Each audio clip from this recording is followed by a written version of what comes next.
Assalamualaikum anak-anak cikgu. Apa khabar anda pada hari ini? Cikgu doakan anda semua sihat walafiat dan sentiasa menjaga kesihatan. Bersama dengan Cikgu Linda lagi hari ini. Hari ini cikgu akan meneruskan topik sejarah tingkatan 1. Kita akan masuk kepada subtopik 2.5 iaitu perubahan zaman air batu akhir. Kita lihat kepada standard pembelajaran, murid boleh membincangkan perubahan zaman air batu. Okey, murid-murid dapat tahu apakah perubahan-perubahan yang telah berlaku di zaman air batu. Objektif pembelajaran, pada akhir pembelajaran, murid dapat menganalisis kesan perubahan zaman air batu. Mari kita lihat apakah yang kita akan pelajari pada hari ini. Untuk makluman semua, perubahan suhu telah meningkat pada zaman air batu akhir yang memberikan kesan terhadap bentuk fizikal dan hidupan di bumi. Seperti yang telah kita pelajari pada subtopik 2.4 di mana pada zaman air batu akhir ini cuaca sudah mula panas. Okey.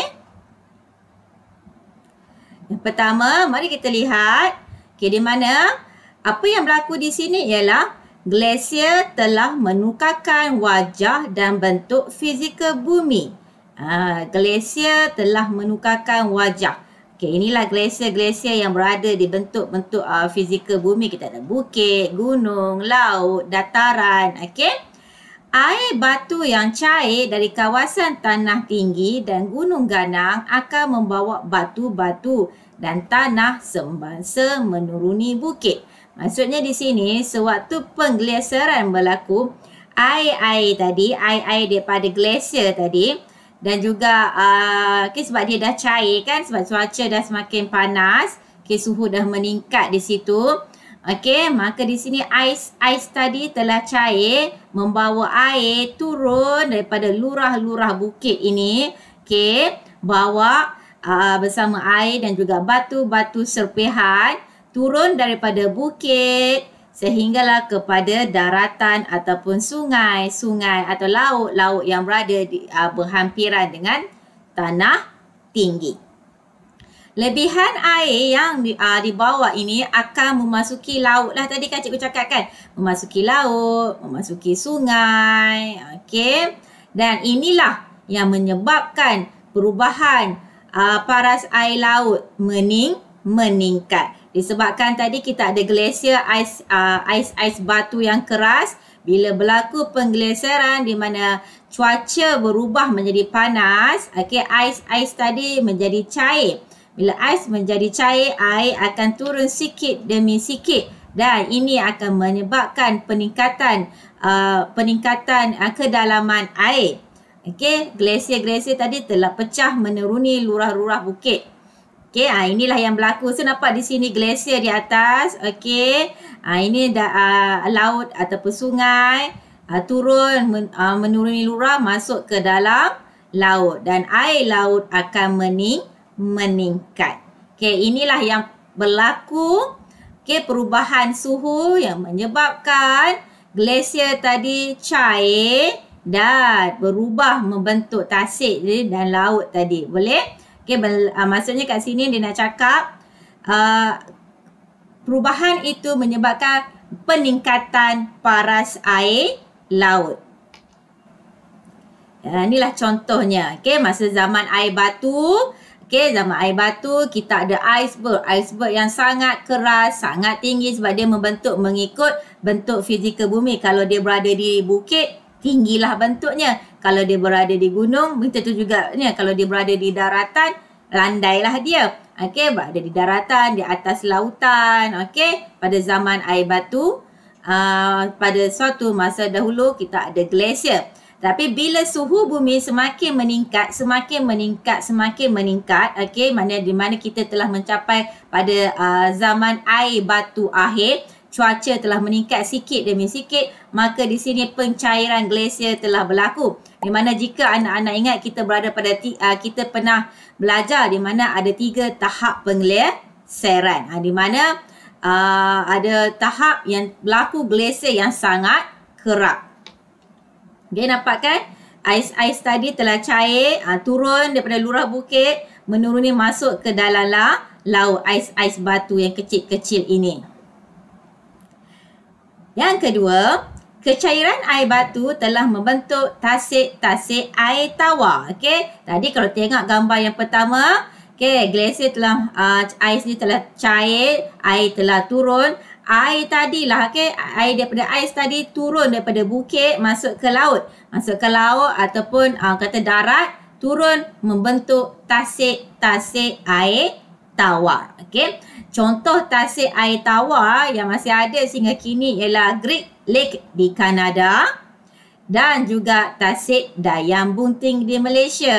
Ni di Langkawi, Kedah. Okey, mungkin ramai anak-anak di luar sana yang pernah pergi ke tasik Dayam Bunting.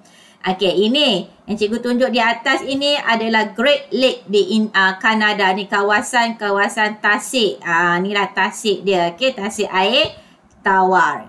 Tengok daripada atas. Kemudian, kecairan air batu ini juga, okay, dia membentuk saliran sungai. Di mana saliran sungai ini berubah. Okay, berubah kepada pelbagai bentuk lah. Kalau kita tengok pada hari ini, ada yang straight, ada yang berbiku-biku macam ini. Terdapat pelbagai bentuk saliran sungai pada hari ini. Hasil yang terbentuk adalah daripada kecairan air batu tadi juga. Okay, di mana ia boleh mengubah bentuk-bentuk saliran sungai. Ya, ini contoh jugalah. Okay, daripada ais tadi, air glasier tadi turun. Okay, daripada kawasan tanah tinggi, turun, membentuk tasik-tasik. So, nampak tak di sini kita kata tasik-tasik lah, nampak? Okay, pada asalnya kalau tengok yang sebelum ini pada tahun 2008 tak ada pun. Nampak? Semua ais-ais lagi masih berada kat atas ni kan? Okay, glasier-glasier. Tapi bila semakin lama, cuaca semakin panas, pada waktu ini pun kita dah rasa sangat panas ya suhu pada waktu ini berbanding dengan suhu pada 8,500 tahun yang lalu. Okey, di sini nampak tak perubahan 10 tahun. Okey, daripada 2008 hingga 2018, okey, terbentuklah tasik-tasik ini. Nampak kawasan air. Padahal kat sini pada asalnya adalah kawasan batu dan yang ada ais di sini. Okey. Ini di Rhone Glacier di luar negara. Okay, ini pun salah satu contoh di mana cuba tengok pada tahun 2009 dan 2019. Okay, 10 years tempoh masa yang diambil. Okay, di Alaska, Mendenhall Glacier. Okay, di mana? Okay, ini kawasan tanah tinggi. Kita ada glasier lagi sini, ais-ais. Tapi bila suhu semakin hari, saban tahun meningkat, maka akhirnya glasier tadi, ais-ais tadi telah cair, turun bersama dengan batu-batu kecil dan membentuk kawasan tasik yang semakin besar. Nampakkan perubahan yang berlaku pada tahun 2009, 2019 di mana tempoh yang diambil 10 tahun pun kita dah nampak perubahannya. Begitu juga tadi 2008 hingga 2018, tempoh 10 tahun. Sangat lama tapi kalau kita boleh nampak perubahan yang berlaku. Ketiga, kita lihat di sini di mana berlaku kepupusan binatang yang hidup pada zaman Pleistosen. Di mana haiwan-haiwan ini sudah tidak ada pada zaman kini. Di mana sudah pupus. Okey. Ini termasuklah tadi kita tengok mammoth, sloth dan harimau bertaring. So semua haiwan-haiwan ni dah jadi kata apa? Tinggal sejarah lah untuk kita. Okey, banyak dikeluarkan di kartun-kartun Ice Age. Yang keempat, manusia perlu menyesuaikan aktiviti harian dengan perubahan iklim yang berlaku. Daripada zaman sejuk, okey, suhu dah berubah menjadi tidak berapa sejuk. Okey, di mana apabila suhu menjadi tidak berapa sejuk, manusia boleh bergerak keluar. Manusia boleh berhijrah dari satu kawasan ke kawasan yang lain. Contoh di sini, daripada benua Afrika, kemudian bergerak, berhijrah ke benua Eropah dan benua Asia. Okay, bila mereka berhijrah, mereka boleh membiasakan diri dengan keadaan yang baru. Okay, buat aktiviti mengikut perubahan iklim. Okay. Perhijrahan ini berlaku disebabkan oleh suhu di Asia dan di Eropah yang sudah tidak terlalu sejuk. Okay, disebabkan apa tadi? Perubahan suhu di mana bumi kita sudah semakin tahun, setiap tahun cuacanya semakin panas. Begitu juga yang berlaku pada zaman sebelum ini. Kita dah belajar zaman air batu. Kita dah belajar zaman air batu akhir, di mana pada waktu itu cuaca sudah tidak lagi menjadi terlalu sejuk seperti zaman air batu. Yang kelima, iklim bumi berubah daripada terlalu sejuk kepada sederhana sejuk. Okay, radiasi bumi ini menyebabkan peningkatan suhu bumi. Okay, dah berubah daripada sejuk kepada kurang sejuk akibat daripada suhu bumi kita yang telah panas sedikit demi sedikit di mana berlaku radiasi. Okay, radiasi berlaku daripada sinaran matahari dan pemanasan yang berlaku kepada bumi. Okay, walaupun kita kata sejuk, bila ada matahari, dia sikit-sikit kesejukan itu tidak terasa. Okay, dengan ada radiasi yang telah berlaku menyebabkan suhu kita sudah tidak berada pada tahap yang terlalu sejuk seperti pada zaman air batu. Okay. Cikgu harap anak-anak faham apa yang telah berlaku. Apakah perubahan yang berlaku pada zaman air batu. 5 perubahan yang telah berlaku pada zaman itu. Okay, anak-anak ingat. Okay, peningkatan air laut, berlakunya tasik-tasik yang terbentuk tasik-tasik air tawar. Okay, kemudian cuaca tidak terlalu sejuk. Haiwan sudah semakin pupus, haiwan-haiwan yang wujud pada zaman air batu. Dan yang terakhir, manusia sudah mula berhijrah. Oleh itu, kita semua sebagai manusia yang ada di muka bumi sehingga kini, okay, dan perlulah bersama-sama untuk mengekalkan kelestarian alam sekitar kita supaya bumi kita tidak sakit, supaya bumi kita berada dalam keadaan sihat, supaya bumi kita sentiasa kekal memberikan kita tempat yang selamat untuk didiami. Okay? Oleh itu, kita haruslah menjaga keindahan alam sekitar. Kita tidak perlu membuat penebangan hutan. Kita tidak perlu membuat pembakaran terbuka. Okay, kita perlu menjaga. Kita tidak perlu membuat pencemaran alam, sama ada pencemaran udara, pencemaran air, ataupun pencemaran bau. Okay, semua tu kita kena jaga sebab ia melibatkan bumi kita. Okay, kita nak hidup lama, kita nak jaga bumi kita supaya dia berada dalam keadaan sihat. Kita tak nak sentiasa panas seperti yang berlaku pada abad kini. Oleh itu, kita perlulah mengurus dan menjaga bumi kita daripada berlaku kemusnahan yang tidak diingini.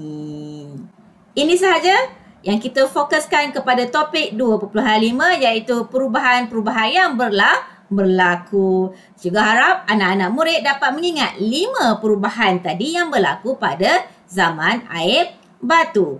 Dan kita sebagai manusia perlulah menjaga keindahan alam, perlulah mengekalkan kelestarian alam sekitar supaya bumi ini berada dalam keadaan sihat.